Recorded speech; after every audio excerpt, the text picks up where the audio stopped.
Social science कोई subject नहीं है, ठीक है। मजे से पढ़ेंगे, बैठ के पढ़ेंगे, मतलब खड़े होके भी पढ़ सकते हो। प्रिंटिंग मटेरियल का क्या असर रहा है महिलाओं पर, बच्चों पर, समाज में, क्या चल क्या रहा है भाई। चाइना वाले अभी भी एडवांस हैं, पर हम उनसे भी ज्यादा तेज निकल गए। ये राजा क्या कपड़े पहनता है, ये कौन सा साबुन यूज करता है, इसका साबुन स्लो है कि नहीं। उन्होंने वो मशीनरी बनाई और first class printing press system for the very first time, इतिहास में पहली बार। बजाओ ताली। और नई सोच के साथ लोग बल्ले बल्ले शावा शावा हो गई और राजा को भगा दिया। हेलो हेलो हेलो, नमस्कार, स्वागत है सभी लोगों का फिर से आपके अपने चैनल में इन्फिनिटी लर्न पे। I am your social science educator Kirti Berwal और आज हम पढ़ेंगे सबसे इंटरेस्टिंग और सबसे मजेदार चैप्टर हिस्ट्री का, जो है print culture and the modern world. देखो, सबसे मजे की बात क्या है इस चैप्टर की, जो हमने हिस्ट्री में चैप्टर्स अभी तक पढ़े हैं, वो rise of nationalism in Europe की बात हो या फिर जो नेशनलिस्ट मूवमेंट इन इंडिया के बारे में पढ़ा, उन सब का हम यहाँ पे निचोड़ भी निकाल लेंगे, थोड़ा सा रिवीजन भी हो जाएगी। और दूसरा हम देखेंगे कि यार जो ये किताबें पे किताबें आई जा रही हैं, सीबीएसई सिलेबस बना रहा है, ये बुक्स आई कहाँ से, प्रिंट कल्चर आया कहाँ से, तो इस सब के बारे में पढ़ेंगे। जैसा कि मैं बोलती हूँ, सोशल साइंस कोई सब्जेक्ट नहीं है, ठीक है। मजे से पढ़ेंगे, बैठ के पढ़ेंगे, मतलब खड़े होके भी पढ़ सकते हो। एनीवे, तो हम पढ़ेंगे मजेदार बातों के बारे में कि ये पेपर इन्वेंट कहाँ से हुआ, किताबें बनी कैसे और इतना शोर गुल कैसे किया, हंगामा किस चीज का है। तो देखो, हमारे चैप्टर को एक बार थोड़ा सा ब्रीफ में हम देख लेते हैं। सबसे पहली फॉर्म ऑफ प्रिंटिंग थी हमारे पास वुड ब्लॉक प्रिंटिंग, ठीक है, जहां पे वुडन ब्लॉक से हम एक्चुअली वो छापा मारते हैं ना, छापा मतलब रेडनी, वो वाला की स्टैम्प के तरीके से वैसे प्रिंट किया जाता था। फिर कैसे आगे बढ़ी प्रिंटिंग, हम उसके बारे में जानेंगे, right. Printing and publishing in Japan, China से कैसे जापान की तरफ गया प्रिंटिंग कल्चर और फिर वहां से कैसे यूरोप में फैला, और फिर हम अपनी कहानी घर घर की, वही जो हम करते आए हैं, इंडिया के बारे में पढ़ेंगे, right. Cultural and religious applications क्या थी, क्या टेक्नोलॉजिकल डेवलपमेंट्स आई प्रिंटिंग टेक्नोलॉजी में, ये सब हम पढ़ने वाले हैं। कैसे उसने सोसाइटी को कंट्रोल किया, कंट्रोल एंड सर्कुलेशन। फिर प्रिंटेड मटेरियल कैसे यूरोप में गया, उसके बारे में पढ़ेंगे, और फिर यूरोप से इंडिया में कैसे आया, और प्रिंटिंग मटेरियल का क्या असर रहा है महिलाओं पर, बच्चों पर, समाज में, क्या चल क्या रहा है भाई, हम समझना चाहेंगे। बैठ गए हो कुर्सी की, बैठ गए हो, सीट बेल्ट बांध लिए। अब करते हैं स्टार्ट चैप्टर को। देखो, कहानी की शुरुआत होती है चाइना और जापान से, ठीक है। चाइना में स्टार्ट में प्रिंटिंग कल्चर डेवलप ही क्यों हुआ, क्या नौबत आन पड़ी थी कि आप चाइनीज ने क्यों ये डेवलप की टेक्निक, तो इसको हम थोड़ा सा समझेंगे। देखो, चाइना में क्या था, ओरिजिन सबसे पहले प्रिंटिंग का चाइना में हुआ, प्रिंटिंग बिगैन इन चाइना, और साथ ही साथ जापान में भी हम स्टोरी साइड बाय साइड चलती रहेगी। Printing began in China, also Japan and Korea. करते क्या थे, इंक के अगेंस्ट पेपर को रब करते थे, वैसे प्रिंटिंग स्टार्ट हुई। जरूरत क्या थी, जरूरत ये थी कि वहां पे सिविल सर्विसेज का जो एग्जाम है, आज भी जो इंडिया में इतना बड़ा तबका यूपीएससी की तैयारी करता है, वहां से वो कल्चर था कि उनको क्या करना होता था, उनको लेना होता था एक एग्जाम सिविल सर्विसेज का। उसके लिए उन्हें पेपर की जरूरत पड़ती थी, उसके लिए उन्हें प्रिंटिंग की जरूरत पड़ती थी, तो उसके लिए उन्होंने ये मेथड निकाला। हैंड रब्ड वुड ब्लॉक्स आते थे early as AD 594। Thin paper led to accordion fold books that were stitched, मतलब सिल के बुक्स को, जो आज बाइंडिंग वाइंडिंग कराते हो ना, ये इतना एडवांस सिस्टम नहीं था, समझ गए। आज जो स्टेशनरी लेने जाते हो, डीआईवाई और पता नहीं क्या क्या चीजें करते हो, चाइना वाले अभी भी एडवांस हैं, पर हम उनसे भी ज्यादा तेज निकल गए, क्योंकि हमारे यहाँ ब्यूरोक्रेसी का, सिविल सर्विसेज का कल्चर ज्यादा है, पर वहां पे मात्र एक जरूरत थी जिसकी वजह से इसका क्या हुआ, इन्वेंशन हुई। फिर और रीजन क्या आता है इसमें, other than Chinese bureaucratic exam. देखो, ट्रेडर्स थे, उनको अपना रिकॉर्ड मेंटेन करना पड़ता था, तो ट्रेडर्स को भी पेपर की जरूरत पड़ी, दे ऑल्सो स्टार्टेड अपना बही खाता बनाना शुरू कर दिया वहां पे। स्टेट स्पॉन्सर्ड प्रिंटिंग थी। स्टेट तो स्पॉन्सर करेगा जब गवर्नमेंट एग्जाम इन्वॉल्व है। Imperial government was the largest producer of books mainly to supply civil services examinations promoting large scale printing. भारी भरकम मात्रा में प्रिंटिंग करने लगे। एक्सपेंशन ऑफ प्रिंट कल्चर देखते हैं ये आगे आगे कैसे फैलता गया समाज में। By the 17th century urban culture grew and printing diversified beyond official use. क्या बियॉन्ड ऑफिशियल यूज मतलब ट्रेडर्स जो मैंने बताया वो कमर्शियल और लेजर यूज के लिए लोग यूज करने लगे। Fiction, poetry. अब आज आपके पास फोन है, इंटरनेट है, राइट? मतलब थिंक अबाउट अ टाइम जहां पे ना फोन है, ना इंटरनेट है, ना फोन पे बात कर सकते हो, ना कलर टेलीविजन है, ब्लैक एंड व्हाइट टीवी नहीं, एफएम रेडियो तक नहीं। क्या सोर्स ऑफ एंटरटेनमेंट होगा? लोग किस्से कहानियों की भूख तो हर किसी को होती है, हर जमाने में होती है। तो कैसे लोग किस्से कहानियां पढ़ते थे, सुनते थे, वो सब किया जाता था किसके यूज से? प्रिंट के यूज से। तो क्या हुआ? पहले गवर्नमेंट ऑफिशियल एग्जाम्स में आया, फिर दूसरे पर्पसेस के लिए आया, ट्रेडर्स ने अपने रिकॉर्ड्स मेंटेन शुरू करने किए, और उसके बाद कमर्शियल और लेजर यूज में भी प्रिंटिंग ने बहुत पॉपुलैरिटी गेन की, खासकर महिलाओं में, women, because it was a source of entertainment. भाई सारा घर का कामकाज कर लिया, बैठ के बंदा क्या करे सारा दिन, ठीक है? कितनी चुगलियां कर लेंगे, ठीक है? गॉसिप भी कितनी हो जाएगी। सो समाज के बाहर क्या हो रहा है, उनके एरिया के बाहर क्या लोग सोच रहे हैं, कैसी किससे कहानियां चल रही है, ठीक है? तो एवरीथिंग जो इंस्टा था उनका वो बुक्स ही थी। Modern printing and Shanghai. In the late 19th century western mechanical presses arrived making Shanghai the hub of modern print culture. देखो जब लेटर ऑन प्रिंट इवॉल्व हुआ, फिर मशीन्स आई, तो जो भाई जिनकी दबदबा है जिसका उस एरिया में प्रिंट का हब बन गया, क्या? शंघाई, चाइना में। फिर जापान की कहानी पढ़ते हैं कि जापान में प्रिंटिंग का क्या माहौल चल रहा था। Introduction of printing to Japan. पहले तो हैंड प्रिंटिंग अराइव हुई फ्रॉम चाइना, ये तो हमें पता ही है। रिलीजन उस टाइम पे बहुत इंपॉर्टेंट रोल प्ले करता था। बुद्धिज्म सबसे बड़ा जो ट्रैवल कर रहा था religion from China to Japan, उसके through art of printing, paper, books की जानकारी जापानीज को भी मिल गई। तो जापानीज ने भी धर लिया बुक्स को और बोलते कि नहीं, it is a very good thing, source of entertainment भी है, अदर यूसेजेस भी हैं। तो दे वर वेरी इम्प्रेस्ड, तो उन्होंने भी फिर प्रिंटिंग कल्चर स्टार्ट कर दिया। ओल्डेस्ट जापानीज प्रिंटेड बुक जो है हमारे पास, डायमंड सूत्रा का जिक्र होता है हमारे चैप्टर में, याद रखना, इस पे अक्सर क्वेश्चन बनता है, फिर मत कहना मैम पेपर लीक कर दो, यही कर रही हूँ। Diamond Sutra AD 868 included text and woodcut illustrations. वही जैसे चाइना में होता था, मेजरली सिमिलर काम होता था। यूजेस क्या थे? देखो जापान में क्या करते थे लोग, जो normal day to day activities हैं उनको बहुत ब्यूटीफुली देखा जाता है। चाय का कप हो, फ्लावर्स की अरेंजमेंट हो, फ्रूट्स हो, जो विजुअल चीजें हैं दिख रही हैं उनको ही पेपर पे प्रिंट कर देते थे। लोग देखते थे, उनको मजा आता था, एंटरटेनमेंट होता था। तो इसमें काफी डाइवर्सिटी थी। यहाँ पे कार्ड्स, पेपर, मनी, सब चीजें प्रिंट होने लगी, टेक्सटाइल्स पे भी इवन। एक्सेसिबिलिटी ऑफ बुक्स की बात यहाँ करते हैं। By medieval times books cheap होने लगी और वाइडली अवेलेबल होने लगी जापान में। जैसा मैंने बताया भाई, घर का कामकाज कर लिया, आदमी काम पे चला गया, सब कुछ हो गया, उसके बाद क्या करें? तो it was a source of time pass. Time pass मतलब अच्छी सेंस में, ये नहीं कि बैठ के टाइम पास कर रहे हो। फिर एडो पीरियड प्रिंट कल्चर की बात आती है। इन 18th सेंचुरी एडो, टोक्यो की बात हम यहाँ पे कर रहे हैं। इलिस्ट्रेटेड बुक्स आई जहाँ पे अर्बन लाइफ, कल्चर, इन सब के बारे में बात करने लगे।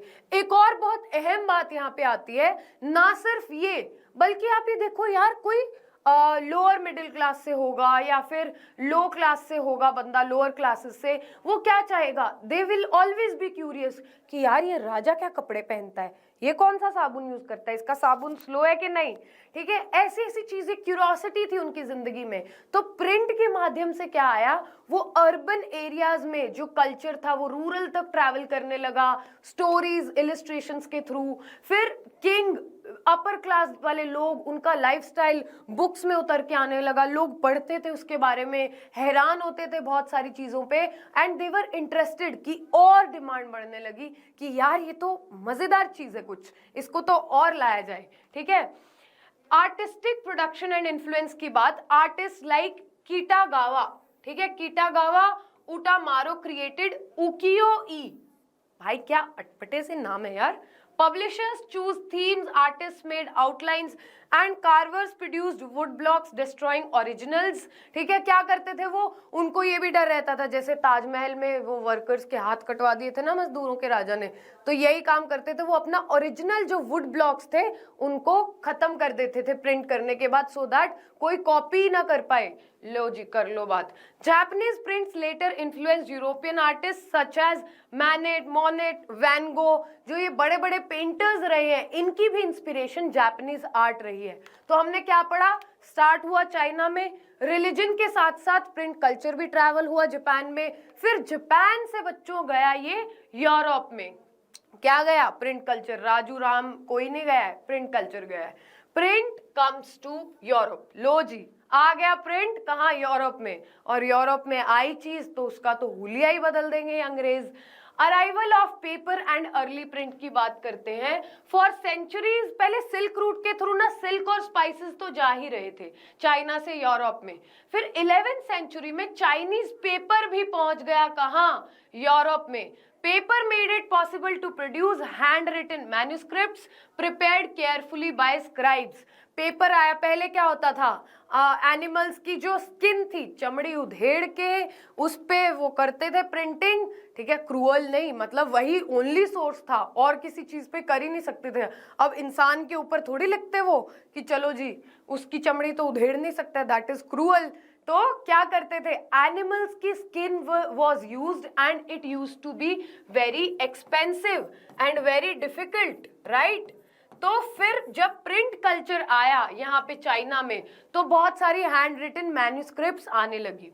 मार्को पोलो जी एक महान व्यक्ति थे, है ना, वो कहाँ गए और कहाँ से क्या लेके आए ये देखते हैं। In 1295 Marco Polo return to Italy after travelling in China. ये आ गए चाइना को ट्रैवल करते करते पहुंच गए इटली। उन्होंने क्या लेके आए, वो देखा उन्होंने, जब उनका दिमाग फट गया, यार क्या कर रहे हैं ये चाइनीज, ये तो वुड ब्लॉक प्रिंटिंग कर रहे हैं। मतलब यूरोपियंस का हमेशा से ही वो नॉलेज की तरफ काफी बेंट था, तो उन्होंने क्या किया, वो अपनी नॉलेज जो वुड ब्लॉक प्रिंटिंग की थी, जो चाइना में उन्होंने देखी, वो लेके आए कहाँ, यूरोप में। Italians began producing would block printed books and this technology got spread in the Europe. जब इटालियंस ने प्रिंट करना स्टार्ट किया तो कहाँ, शूं करके यूरोप में पहुंच गई है, ठीक है। ये देखो ट्रैवल किया उन्होंने बीजिंग से, और फिर यहाँ यूरोप की तरफ चला गया अपना प्रिंट कल्चर। फतेह कर ली हासिल हमने। फिर आती है अफोर्डेबिलिटी की बात। भाई ऑफ कोर्स महंगी चीज होगी तो जनता तक नहीं पहुंच पाएगी, तो then we talk about affordability hand written versus printed books की। जो हैंड रिटन बुक्स होंगी ये तो कॉमन सेंस की बात है भैया, ये महंगी होंगी, और हमारी प्रिंटेड बुक्स थी जो वो सस्ती होने लगी। पर कैसे प्रिंटेड बुक्स आई वो सब हम जानते हैं अब इस चैप्टर में। Hand written books of course expensive थी। वेलम क्या होता है, फटाफट से सोचो, एनसीईआरटी में पढ़ा था, जो एनिमल की स्किन पे हम लिखते थे, ठीक है। Rich, monastic, slow, labour intensive थी। मोनास्टिक क्यों, हैंड रिटन थी, बहुत कम लिखी जाती थी, तो कौन, मोनार्की, जो राजा महाराजा लोग थे वही सिर्फ पढ़ते थे। आम जनता तक किताबें अभी तक नहीं पहुंची है, याद रखना, ठीक है। मैंगो मैन तक किताबें नहीं गई हैं। स्लो, लेबर इंटेंसिव, फ्रेजाइल थी, बहुत जल्दी खराब होने का डर रहता था। हैंड प्रिंटेड थी, इंक फैल गई, वेदर मॉइस्चर है, बुक्स दबी हुई है नमी में, खराब हो गया पेपर। बहुत स्लो था वो प्रोसेस, और लिमिटेड लोगों तक इसकी रीच थी। फिर आई हमारे पास प्रिंटेड बुक्स। प्रिंटेड बुक्स का क्या फायदा था, एक तो ऑफ कोर्स सस्ती थी, फिर उसके साथ साथ मर्चेंट्स, जो मान लो नेवी शिप्स पे बंदा काम कर रहा है, आर्मी में है, उनके पास कुछ सोर्स ऑफ वो नहीं है ना, वो चिट्ठी भेज सकते थे उस टाइम पे, ना घर वालों से बातचीत, तो बुक्स के थ्रू उनका एंटरटेनमेंट होता था, स्टूडेंट्स तक पहुंची और डिमांड ग्रो करने लगी, इसको एक्सपोर्ट भी करने लगे और बहुत सारे स्क्राइब्स आ गए, लिखने वाले लोग आ गए, क्योंकि क्या ये धंधा बन गया, राइट, बिजनेस के तौर पे इसने एक जगह ली। फिर वुड ब्लॉक प्रिंटिंग की हम बात करते हैं, ये अर्ली 15th सेंचुरी की टेक्निक है, टेक्सटाइल्स में भी यूज होने लगी, प्लेइंग कार्ड्स, टाइम पास करने का एक और बढ़िया तरीका इजाद किया, और रिलीजियस इमेजेस भी प्रिंट हम करने लगे, बिकॉज रिलीजन का हमेशा बहुत बड़ा रोल रहेगा। आपने देखा चाहे वो फ्रेंच रेवोल्यूशन हो, चाहे हमारे ही रिफॉर्म्स हो 1800s के, उस टाइम पे हमारे इंडियन रिफॉर्मर्स हो, या चाइनीज, जापानीज, कहीं की भी बात कर लो, तो religion played a very important role. फिर आता है कि प्रिंटिंग प्रेस की एक्चुअल इन्वेंशन कैसे आई। अब दोबारा से एक्टिव रिकॉल, हमने क्या देखा, जापान चाइना के थ्रू कहां गई, वहां से यूरोप पहुंची। मार्को पोलो चाइनीज जो वुड ब्लॉक प्रिंटिंग टेक्निक थी वो लेके गए इटली में, इटली वालों ने वुड ब्लॉक प्रिंटिंग स्टार्ट की और उसके बाद यूरोप में पहुंची। फिर कहानी हमारी जाती है अफोर्डेबिलिटी की तरफ, प्रिंटिंग प्रेस कैसे एक्चुअली यूरोप में शुरू हुई। एक बहुत ही क्विक, बहुत ही फटाफट से चीपर मेथड निकाला प्रिंटिंग का, उसकी जरूरत थी क्योंकि प्रिंटिंग का कल्चर बढ़ता जा रहा था वहां पे। तो क्या हुआ बच्चों, in the 1430s at Strasbourg, Johann Gutenberg करके हमारे ये महाशय थे जिन्होंने बिल्कुल काया पलट कर दी। वो लेके आए कौन सी technique, developed the first known printing press, दुनिया की पहली प्रिंटिंग प्रेस जो मूवेबल मेटल के साथ काम करती थी, एक मशीन के तौर पे जो लेके आए प्रिंटिंग प्रेस, वो जोहान गुटेनबर्ग लेके आए। Gutenberg was skilled in metal work और उन्होंने वही नॉलेज अपनी यूज की किसमें, प्रिंटिंग प्रेस डेवलप करने में। वो मोल्ड्स जिसके थ्रू हम बार बार वो टेक्निक, एक होता है कुछ चीज आपने इन्वेंट की, बना के छोड़ दिया, आपको पता ही नहीं है इसको रिक्रिएट कैसे करना है, अपनी मेटल्स की नॉलेज यूज करके वो मोल्ड्स लेके आए और उन मोल्ड से उन्होंने वो मशीनरी बनाई और first class printing press system for the very first time, इतिहास में पहली बार, बजाओ ताली, ठोको ताली, कर दी invent. By 1448 he perfected the system and the first book he printed was of course without any doubts कौन सी थी, बाइबल। क्योंकि उन्होंने बाइबल, बिकॉज पहली book has to be very important. Religion का बहुत बड़ा हाथ था सोसाइटी पे, बहुत ज्यादा डोमिनेटिंग था रिलीजन उस टाइम पे, क्योंकि कोई और तरीका आम जनता के पास नहीं था गॉड से कनेक्ट होने का, नॉर्मल फेथ डेवलप करने का, या फिर अपनी जिंदगी में किसी और चीज को। आज जो ये सोशल मीडिया, काम और ये वो चल रहा था, उस टाइम पे सिंपल लाइफ होती थी। तो Bible was the first book that he printed. 1448 तक उन्होंने बिल्कुल परफेक्ट सिस्टम निकाल लिया था और पहले 3 साल में सोचो आज कितने बड़े लेवल पे बुक्स हैं हमारे पास, सिर्फ 180 कॉपीज थी हमारे पास बुक्स की। कितनी, 3 साल में 180 बुक्स प्रिंट हुई 3 इयर्स में, which was considered really fast, क्योंकि पहले तो हम वो थप्पे लगा लगा के बुक बना रहे थे, इंक के अगेंस्ट पेपर रब कर रहे थे, स्टिचेस के थ्रू बुक्स के बंडल बांध रहे थे, मैन्युस्क्रिप्ट्स ऐसे प्रिंट हो रही थी। तो ये बहुत बड़ी इन्वेंशन थी कि यार हम प्रिंट भी कर सकते हैं कुछ, तो वो वाली ऐसी चीज थी प्रिंटिंग प्रेस का जो इन्वेंशन था। तो इसीलिए फादर ऑफ प्रिंटिंग प्रेस भी बोला जाता है किसको, अगेन जोहान गुटेनबर्ग को। तो यूरोप तक पहुंच गई ये गाड़ी हमारी, ट्रेन कहाँ पे रुकेगी। फिर हम बात करते हैं अर्ली प्रिंटेड बुक्स की। Resembled manuscripts of course religion के ही कंसर्न थी सबसे पहले। Metal type imitated ornamental hand writing, बहुत ही वैसे हैंड राइटिंग देखो, मैं ऐसे लिखूंगी कीर्ति बेरवाल, राइट, ये हैंड रिटन है, बट ये बहुत ही ब्यूटीफुल ऐसे करके आप देखते हो ना, बिल्कुल ऐसी और ऐसे अलग अलग तरीके की ऐसे करके ऑर्नामेंटल, बहुत ही गहनों जैसी हैंड राइटिंग थी, सुंदर सजावट थी, इलस्ट्रेशंस भी थी साइड में, ताकि जो पढ़े लिखे लोग थे वो क्या कर सके, खुद बुक्स पढ़ के पिक्चर्स के थ्रू। अब मैं ऐसे दिखाऊंगी सबको समझ आएगा ये खुश चेहरा है, फिर ऐसे दिखाऊंगी तो सैड, तो बुक्स के साइड वाले एरिया में इलस्ट्रेशंस, पिक्चर्स ऐड करते थे और blank spaces left for buyers decorations. कुछ जगह भी छोड़ी जाती थी ताकि खुद भी लोग सजावट कर सके किताबों की। फिर फैला कैसे, स्प्रेड ऑफ प्रिंटिंग हुआ कैसे, 1450s तक हमारे पास फर्स्ट बाइबल प्रिंट हो चुकी है, 3 साल में 180 बुक्स आ चुकी हैं। फिर जो ये 100 साल थे 1450 to 1550, presses established across Europe, बहुत सारी प्रिंटिंग प्रेसेस आई। फिर German printers travelled to set up new presses, rapid book production हुई, 20 मिलियन बुक्स प्रोड्यूस हो गई। मतलब सोचो कितनी बुक्स होंगी, 1 मिलियन में 10 लाख होते हैं, तो 20 मिलियन में सोच लो अब मैथ्स। लेट 15th सेंचुरी तक और फिर 200 मिलियन बुक्स प्रिंट हुई 16th सेंचुरी तक। अब जब इतनी भारी भरकम मात्रा में बुक्स प्रिंट हो गई हैं, सोसाइटी में फैल गई हैं, किसी पर्टिकुलर टॉपिक पे लिखी जा रही हैं, गरीब अमीर सब तक बुक्स पहुंच रही हैं, महिलाएं किताब पढ़ रही हैं, वर्कर्स पढ़ रहे हैं। अब सिर्फ मोनार्की तक बुक्स सीमित नहीं थी, आम जनता भी किताब पढ़ सकती थी, उन तक भी नॉलेज पहुंच रही थी, उन तक भी बाकी सोसाइटीज में क्या हो रहा था वो सब प्रिंट का कल्चर कोर एलिमेंट बन चुका था सोसाइटी का। इम्पैक्ट क्या होगा प्रिंट रेवोल्यूशन का, उसके बारे में जिक्र हुआ है हमारी बुक में कि मैकेनिकल प्रिंटिंग ने ट्रांसफॉर्म कर दिया रीडिंग को, कम्युनिकेशन को, और लोगों को नए नए आइडियाज आने लगे। जब कोई व्यक्ति सोचो घर बैठ के किताब पढ़ रहा है, उस जमाने में जब कुछ और करने को इतना खास है नहीं, तो वो सोचेगा कि अगर कोई और इंसान ये आइडिया सोच सकता है तो उसके दिमाग में भी कुछ सोचने वो मजबूर होगा, क्यूरियोसिटी डेवलप होगी। तो ये काम किया सक्सेसफुली प्रिंट कल्चर ने जब मास लेवल पे बुक्स प्रिंट होने लगी। तो क्या सिनेरियो था, अब 1448 में बाइबल प्रिंट हुई, जोहान गुटेनबर्ग ने द बाइबल प्रिंट की, द वेरी फर्स्ट बुक। उसके बाद 3 इयर्स में हमारे पास 180 किताबें और प्रिंट हो गई। देन 1450 से 1550 तक बहुत बड़े लेवल पे प्रिंटिंग फैल गई यूरोप में, और बाय लेट 15th सेंचुरी तक 20 मिलियन किताबें प्रोड्यूस हुई। उसका कुछ असर दिखा समाज पे, लोगों के हाव भाव बदलने लगे, ठीक है।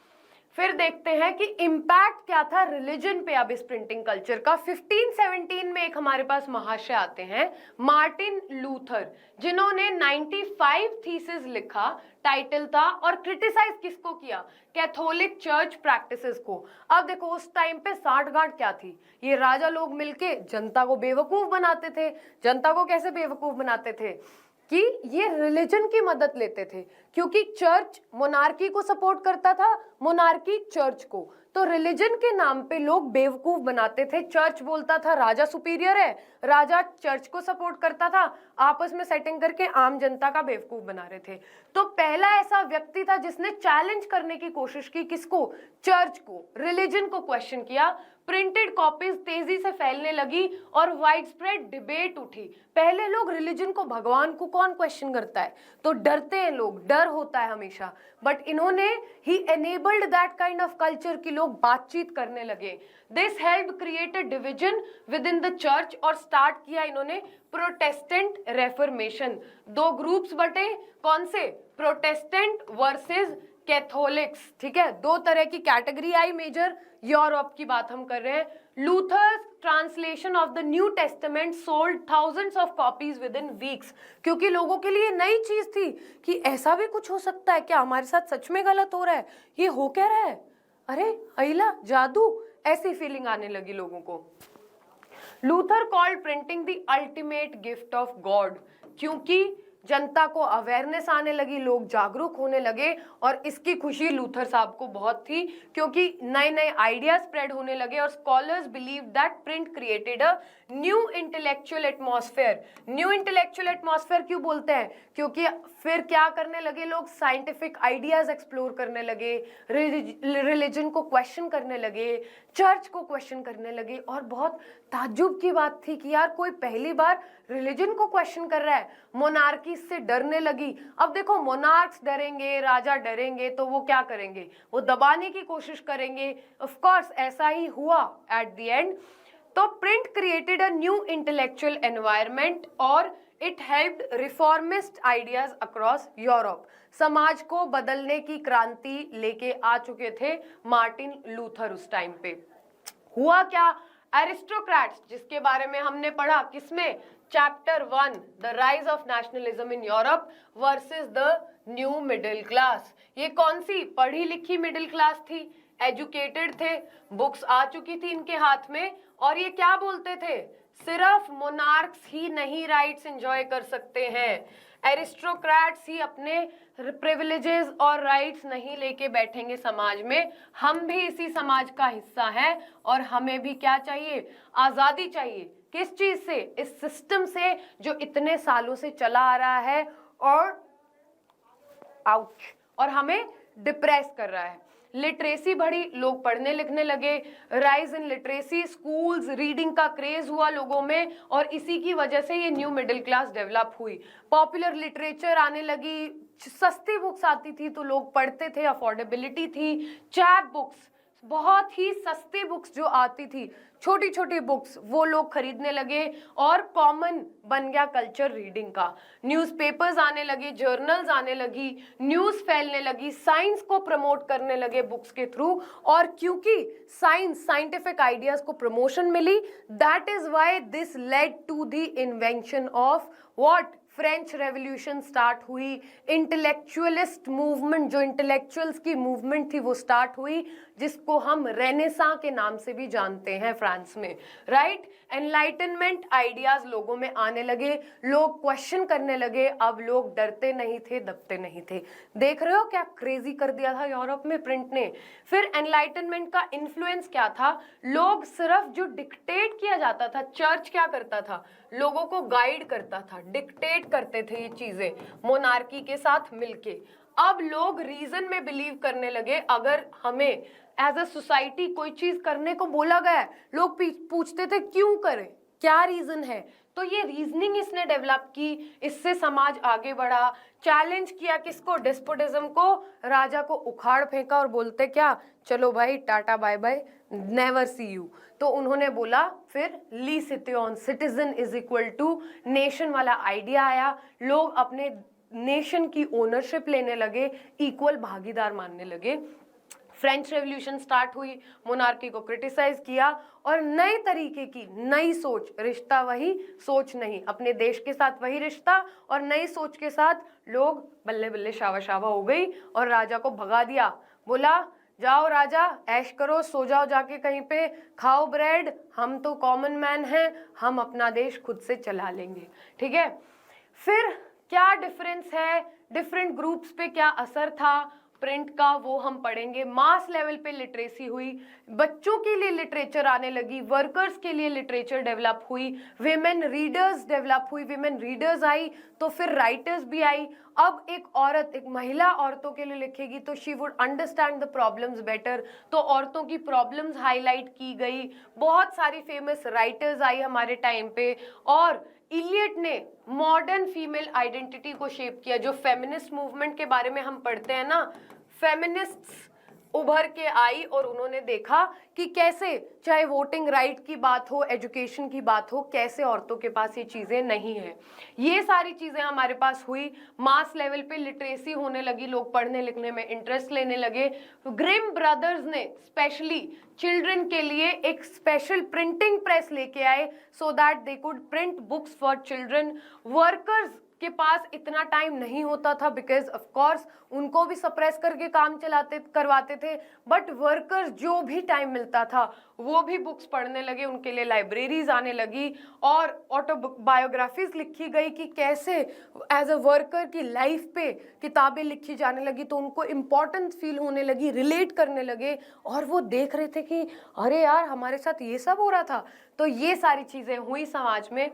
प्रिंटिंग टेक्नोलॉजी, जो मेटल प्रेस थी, हो सिलेंडर प्रेस हो, ये नई प्रिंटिंग टेक्निक थी जो डेवलप हुई। उन्होंने क्या किया, धीरे धीरे फिर इलेक्ट्रिक प्रेस आई, जिससे स्पीड और क्वालिटी बढ़ती गई, प्रोडक्शन में इंप्रूवमेंट हुई, बहुत नया पेपर आया, नई तरीके की रील्स आई, वो इंस्टाग्राम वाली रील नहीं जो आजकल तुम लोग देखते हो, ये बड़ी बातचीत है, पेपर की जो वो रील्स होती थी उनकी बात कर रहे हैं।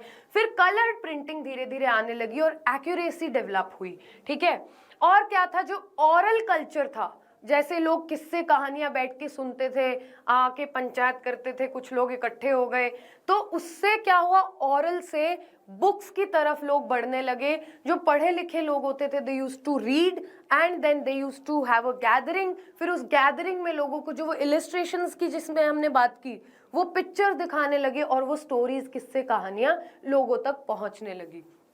Publishing and marketing, salary serialised novels थी, एक के बाद एक, जैसे आप बिंज वॉच करते हो ना आजकल ये नेटफ्लिक्स की सीरीज, ऐसे बुक्स की सीरीज आने लगी। फिर लोगों को इंटरेस्ट होता था कि नेक्स्ट क्या आएगा, नेक्स्ट क्या आएगा, नेक्स्ट क्या आएगा, तो किस्से कहानियां बहुत ज्यादा आने लगी। चीप बुक्स प्रिंट हुई और low cost paper back printing भी स्टार्ट हुई ग्रेट डिप्रेशन के टाइम पे, क्योंकि पैसा नहीं था, अफोर्डेबिलिटी का इशू था। तो लोगों को क्या हो गया था, अब बाय दिस टाइम लोग बहुत ज्यादा इनटू बुक्स थे, पढ़ना चाहते थे, तो उनके लिए पेपर बैक वर्जन्स भी आने लगे, बुक के कवर्स, डस्ट कवर्स आने लगे और पता नहीं क्या क्या हुआ। ठीक है, अब हम आ जाते हैं मेरा भारत महान। हमारे यहाँ पे कैसे प्रिंटिंग का कल्चर फैला, क्या कुछ हो रहा था, किन मुद्दों पे बातचीत हुई, वो करते हैं। Arrival of printing in India, सबसे पहली printing first arrived in Goa. एक पोर्चुगीज जो मिशनरीज आए गोवा में, देखो गोवा किस साइड पे इंडिया की, सी की तरफ से यहाँ पे पोर्चुगीज मिशनरीज आए। वो मिड 16th सेंचुरी में बुक्स पहली बार उन्होंने इंट्रोड्यूस की, किसमें, कोंकणी, कन्नड़ा, तमिल में प्रिंट हुई, 1579 की बात है। मलयालम में फिर 1713 में, और डच मिशनरीज ने तमिल टेक्स्ट प्रिंट किए बाय 1710। फिर इंग्लिश प्रेस इन इंडिया की हम बात करते हैं, ये तो थी जहां पे वो लोकल इन्फ्लुएंस था, लोकल लैंग्वेजेस में बुक प्रिंट हो रही थी। इंग्लिश प्रिंटिंग धीरे धीरे बढ़ने लगी, प्रेस को दबाया जा रहा था, नहीं चाहते थे कि लोगों के अंदर अवेयरनेस आए, लोग कनेक्ट हों, but still east India company उस टाइम पे इंग्लिश प्रिंटिंग प्रेस लेके आई। जेम्स ऑगस्टस हिकी हैं जो, उन्होंने स्टार्ट किया बंगाल गैजेट 1780 में। ही वॉज नॉट एन इंडियन, ये बात ध्यान रखनी है, ये क्वेश्चन अक्सर पूछा जाता है। He was not the Indian who first started it. 1780 में बंगाल गैजेट आया, publishing news, ads and gossip independently. क्या करते थे उस टाइम पे, ईस्ट इंडिया कंपनी वाले बड़े हरामी थे, हमारे लोगों के साथ क्या करते थे, अत्याचार, टॉर्चर कर रहे थे। तो इन्होंने क्या किया, उनकी ही गॉसिप स्टार्ट कर दी, उनके बारे में खबरें छापने लगे। लोगों को बड़ा इंटरेस्ट आया कि यार ये अंग्रेज इतने बने फिरते हैं, इनके बारे में देखें तो पढ़ के क्या लिख रहे हैं। तो इसको क्या किया जाएगा, इवेंचुअली आगे जाके कहानी में दबाने की कोशिश की जाएगी, ऑफ कोर्स राइटफुली सो। क्यों चाहेंगे वो हमारा पर्दाफाश हो भाई। तो कह रहे थे इसको जाने दे नगमा, इसको जाने दे, पर जेम्स ऑगस्टस हिकी ने नहीं जाने दिया। The colonial government promoted official newspapers. अब देखो, जब प्रिंटिंग प्रेस आ ही गई है, मालिक इतना खर्चा हो ही गया है, तो ईस्ट इंडिया कंपनी ने क्या किया, प्रिंटिंग प्रेस की मदद से ईस्ट इंडिया कंपनी ने खुद के बारे में भी खबरें छपवानी स्टार्ट कर दी। इन्होंने ऑफिशियल न्यूज़पेपर्स स्टार्ट कर दिए, इन्हें लगा कि अब लोग रुक नहीं पा रहे हैं and they want such information, तो क्यों ना इंफॉर्मेशन हमारी साइड से ही जाए ताकि कोई हमें क्रिटिसाइज ना कर पाए। तो उन्होंने क्रिटिकल रिपोर्टिंग अपने न्यूज़पेपर्स में स्टार्ट कर दी। न्यूज़पेपर्स कौन थे, इंडियन ओन्ड न्यूज़पेपर्स भी आए फिर, क्योंकि याद करो उस टाइम पे स्ट्रगल फॉर इंडिपेंडेंस चल ही रहा था, और ये तो बिल्कुल क्या चल रहा था उस टाइम पे, स्ट्रगल फॉर इंडिपेंडेंस। तो क्या हुआ, जो हमारे इंडियंस थे उन्होंने वेरियस न्यूज़पेपर स्टार्ट किए, क्योंकि हर कोई कॉमन लैंग्वेज से एसोसिएट नहीं कर पाता था। Everybody didn't know Hindi mother tongue जिसको हम बोलते थे, तो अपनी लोकल वर्नैक्युलर लैंग्वेजेस में प्रिंटिंग स्टार्ट हुई, ताकि लोगों को यहाँ पे नेशनल लेवल पे क्या चल रहा है, गांधी जी क्या सोच रहे हैं, कांग्रेस नया क्या एजेंडा लेके आ रही है, वो सारी चीजें प्रिंट होने लगी, so that it can reach to the normal audience. Indians soon started entering into the printing world. First Indian owned newspaper was the weekly Bengal Gazette. ठीक है, स्टार्टेड बाय, अब ये खुद इंडियन हैं जो गंगाधर भट्टाचार्य है, इन्होंने स्टार्ट किया with the close associate Raja Ram Mohan Roy. Printing से क्या हुआ, राजा राम मोहन राय जैसे लोग जो समाज में सोशल इविल्स थे हमारे, चाहे वो पर्दा सिस्टम हो, चाहे वो सती प्रथा हो, गर्ल्स एजुकेशन की बात हो, या फिर ब्राह्मण्स, प्योरिटी और पोल्यूशन की बात हो, कास्ट की बेसिस पे लोगों को दबा रहे, सब चीजों का पर्दाफाश कर दिया, गेम ओवर। ठीक है, तो ये सारी चीजें only and only it was possible through the printing culture. We started talking about the problems जो सोसाइटी में एग्जिस्ट कर रही हैं। अब जब इन सोशल इविल्स की बात होगी बच्चों, तो फिर क्या होगा, लोग रिलेट करेंगे, लोग बोलेंगे ये तो रिलेटेबल है तो लोग और इसके बारे में जानना चाहेंगे, तो इट गॉट पॉपुलैरिटी जो हम सोचते थे कि प्रिंट कल्चर को मिलेगी। तो इससे भी सोसाइटी में एक नए तरीके की रेवोल्यूशन आई, लोग पढ़ने लिखने लगे। जो लोग नहीं पढ़ पाते थे वही बैठक करते थे, पंचायत करते थे, आओ किस्से कहानियां सुनाएंगे।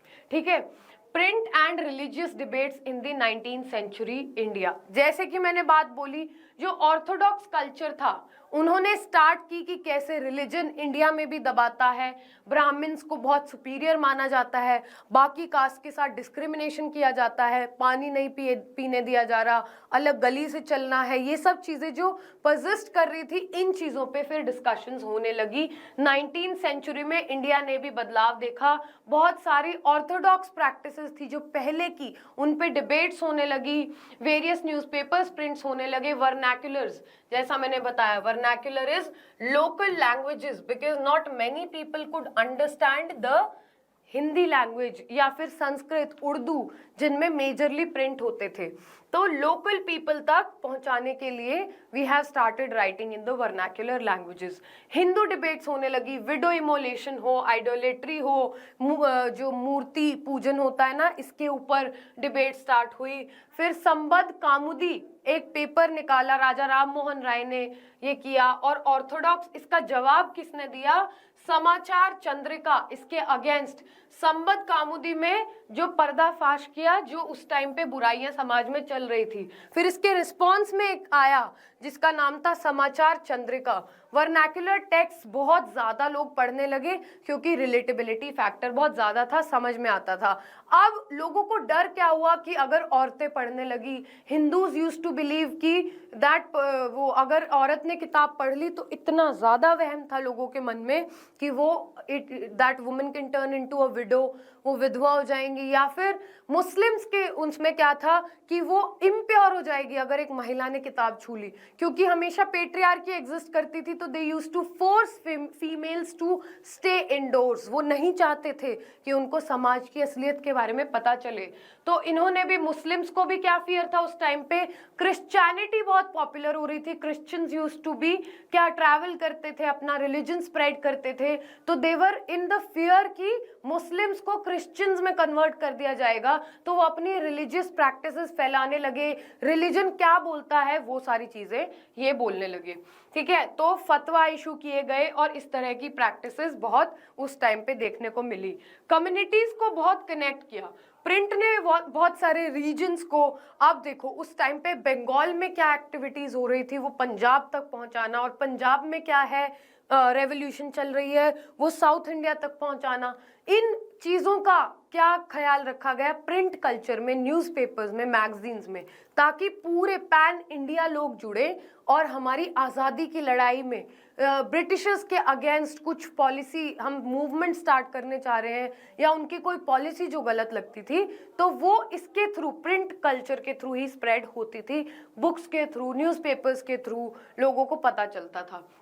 उससे हुआ क्या, कनेक्ट होती गई कम्युनिटीज। जब लोकल लैंग्वेज में वही खबरें पहुंचने लगी लोगों तक, तो लोग कनेक्ट करने लगे, पैन इंडिया मूवमेंट बन गई, चाहे वो हमारी सिविल डिसोबीडियंस मूवमेंट हो या नॉन कॉपरेशन मूवमेंट हो। ठीक है, ये सब हुआ। जो इलिटरेट ऑडियंस थी वहां तक भी बगावत के किस्से पहुंचने लगे।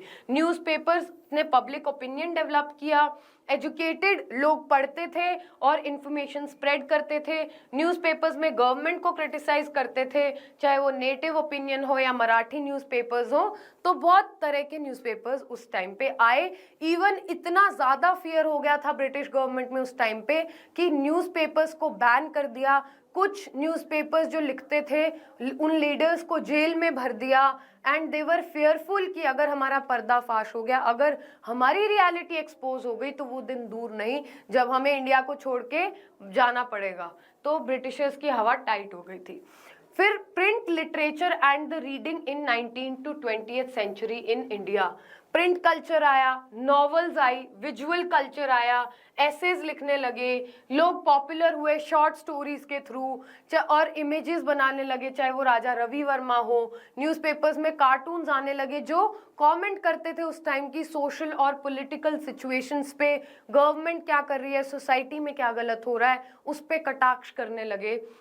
विमेन राइटर्स और रीडर्स आई। अब एक विमेन रीडर होगी तो उसको इंस्पिरेशन मिलेगी so that she can also right about the problems जो औरतें उस टाइम पे फेस कर रही हैं। तो राज सुंदरी देवी ने लिखी अमर जीवन, अपनी ही ऑटोबायोग्राफी उन्होंने लिखी टू इंस्पायर अदर विमेन। क्या नाम था इसका? अमर जीवन, 1876 में।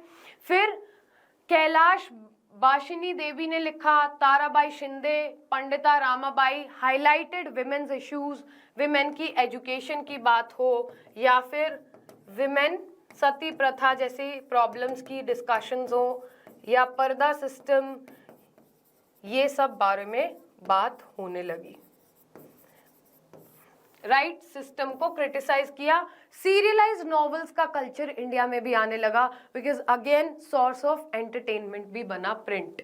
Right, regional print and social reforms की बात करते हैं। हिंदी प्रिंटिंग स्टार्ट हुई, बटला बुक्स बहुत वाइडर ऑडियंस की रीच में आने लगी। ज्योतिबा फुले ने लिखी गुलामगिरी 1871 में। बी आर अम्बेडकर ने कास्ट के बारे में लिखा, परियार ने लिखा कास्ट पे, और बहुत सारे जर्नल्स लिखे गए ताकि समाज में रिफॉर्मिस्ट आइडियाज डेवलप हों, लोग सीखें समझें प्रॉब्लम्स के बारे में।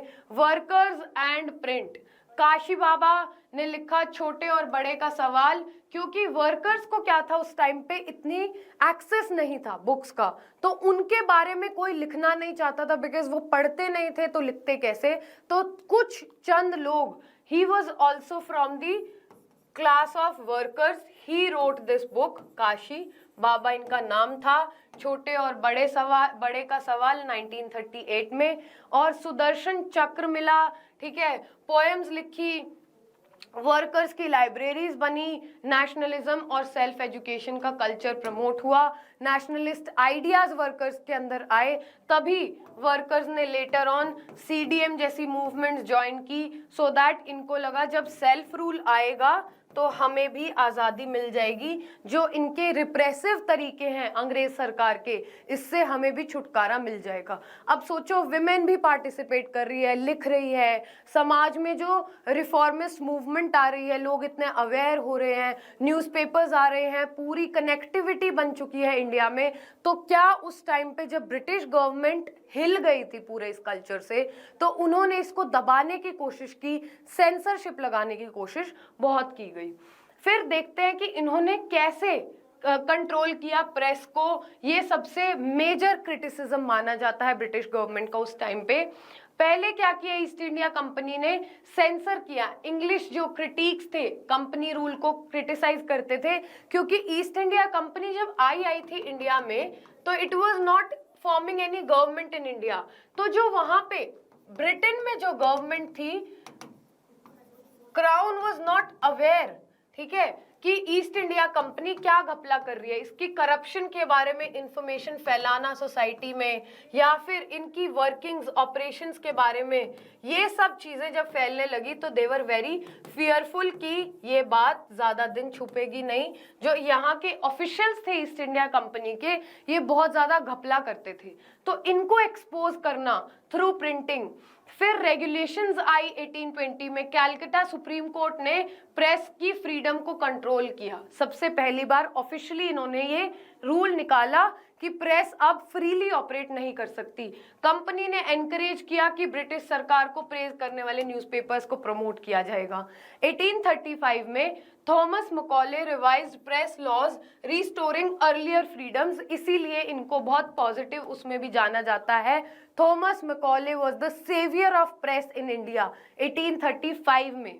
फिर 1857 का जो रिवॉल्ट हुआ, उसके बाद कॉलोनियल गवर्नमेंट ने देख लिया कि यार कोई फायदा नहीं है इनको फ्रीडम देने का, वो और डर गए। नतीजा क्या हुआ, कॉलोनियल गवर्नमेंट इवन स्ट्रिक्ट हो गई और नेशनलिस्ट वर्नाक्युलर न्यूज़पेपर्स को टारगेट किया गया कि ये जो लोकल लैंग्वेजेस में लिख रहे हैं ये हमारा पर्दाफाश कर रहे हैं। फिर आया एक वर्नाक्युलर प्रेस एक्ट ऑफ 1878 जिसने गवर्नमेंट को ये पावर दी कि आप सेंसर कर सकते हो, डरा सकते हो, धमका सकते हो। इवन कुछ न्यूज़पेपर्स को तो जब्त भी कर लिया गया, उनकी फैक्ट्रीज पर रेड की गई जहाँ पे वो प्रिंट होते थे। एंड लॉट ऑफ न्यूज़पेपर्स, वो कितने छोटे बजट से काम करते थे तो उनकी फैक्ट्री पे ताले लगा दिए, उनको लॉसेस हुए, लीडर्स को जेल में डाल दिया। All of this happened. पर धीरे धीरे नेशनलिस्ट प्रेस जब ग्रो की तो और ज्यादा डर ब्रिटिश सरकार में बढ़ने लगा। बहुत सारी रिस्ट्रिक्शंस के बाद भी बहुत सारे नेशनलिस्ट न्यूज़पेपर आए जिनके थ्रू अवेयरनेस आई कॉलोनियल रूल के खिलाफ कि क्या कर रहे हैं ये लोग, भड़कने लगे। फिर ब्रिटिश सरकार को लगा कि ये ठीक नहीं हो रहा और एक और cycle of repression and protest आई। बाल गंगाधर तिलक ने पंजाब रेवोल्यूशनरीज को कवर किया। केसरी 1907 में न्यूज़पेपर है, इनको मारा पीटा गया। Even he was put in jail for this reason. Imprisonment हुई 1908 में और इसी के खिलाफ देश भर में बहुत ज़्यादा प्रोटेस्ट फैलने लगे। बहुत सारे ऐसे न्यूज़पेपर्स थे, even women used to circulate these newspapers at that time and it was so repressive for a lot of people कि ये कर क्या रही थी ब्रिटिश सरकार, क्योंकि उनके दिमाग में इतना डर बैठ चुका था उनकी अगेंस्ट जो इतने सारे लोग आ चुके थे इंडियंस। सो वो नहीं चाहते थे कि क्या हो, हमारा पर्दाफाश हो। और धीरे धीरे लोगों में अवेयरनेस फिर भी फैलती गई, नेशनलिस्ट आइडिया स्प्रेड होते गए and later on it turned into a mass struggle, mass movements हुई और उसके बाद they could not even stop some people from spreading these reformist ideas। और नतीजा क्या हुआ, हमने बढ़ चढ़ के हर सेगमेंट ऑफ पॉपुलेशन की, हर सेगमेंट ने पार्टिसिपेट किया एंड सो मच सो कि एंड पे हम ब्रिटिश सरकार से आज़ादी पाकर रहे।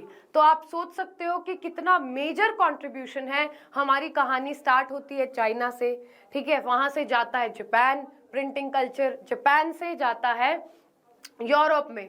मार्को पोलो आए, उन्होंने देखा चाइनीज टेक्निक, देखी वुड ब्लॉक प्रिंटिंग को देखा, वो इटली लेके गए, इटली में प्रिंटिंग स्टार्ट हुई, पूरे यूरोप में वो फैल गई। फिर यूरोप में हमने देखा कैसे रिलीजियस डिबेट्स होने लगी और रिलीजियस डिबेट्स के साथ साथ वहाँ पे रीडिंग मेनिया फैल गया, लोगों के सरों पे चढ़ गया ये खुमार पढ़ने लिखने का। और उसके बाद प्रिंटिंग प्रेसेस आई वेरियस और उन्होंने मिलियंस में बुक्स प्रिंट की, बच्चों के लिए नॉवेल्स प्रिंट हुई, ग्रिम ब्रदर्स की प्रेस की बात हो, डिफरेंट टेक्निक्स आई, इलेक्ट्रिक प्रेस आई and then finally it turned into the colourful printing technique. उसके बाद हमने इंडिया का देखा, इंडिया में कैसे गोवा में प्रिंटिंग आई, पहले फर्स्ट पोर्चुगीज मिशनरीज जो आए वहाँ पे, फिर लोकल लैंग्वेजेस में साउथ इंडिया में ही कैसे प्रिंटिंग हो रही थी। उसके बाद हमने देखा फर्स्ट पैन इंडिया जो प्रिंटिंग कल्चर का असर देखा जेम्स ऑगस्टस हिकी के थ्रू बंगाल गैजेट में। और फिर हमने देखा फर्स्ट इंडियन जो वीकली बंगाल गैजेट जिन्होंने निकाला एंड धीरे धीरे कैसे बुराइयां साफ होती गई प्रिंटिंग कल्चर के थ्रू, वर्कर्स कैसे एडिक्टेड हुए, विमेन राइटर्स, बच्चे और न जाने क्या क्या, और कैसे हमने ब्रिटिश सरकार का पर्दाफाश किया प्रिंटिंग कल्चर की मदद से। This was your entire chapter. I hope you understood it, I hope आपको मजा आया हो, आई होप ये कहानी आपकी बिल्कुल आपके दिल तक उतर गई हो। I tried my level best and with this chapter is also over. और आपका यहाँ पे क्या होता है, हिस्ट्री का भी ऑलमोस्ट पूरा सेक्शन खत्म हो जाता है। आई होप अब आपको हिस्ट्री बोरिंग नहीं लगती हो, क्योंकि इससे ज़्यादा आसान भाषा में आई डोंट थिंक सो कोई आपको समझा सकता है, राइट? तो अपना ध्यान रखना, कोई इशू है, कोई डाउट है, you can comment down below and there are other one shots for other chapters too which you can watch on this channel, and I'm really happy you became a part of our family. So I will see you all in the next video. Till then, take care of yourself. खूब ख्याल रखना, बहुत सारा प्यार आप लोगों के लिए. So I will see you in the next one. This is your social science educator Kirti Berwal signing off.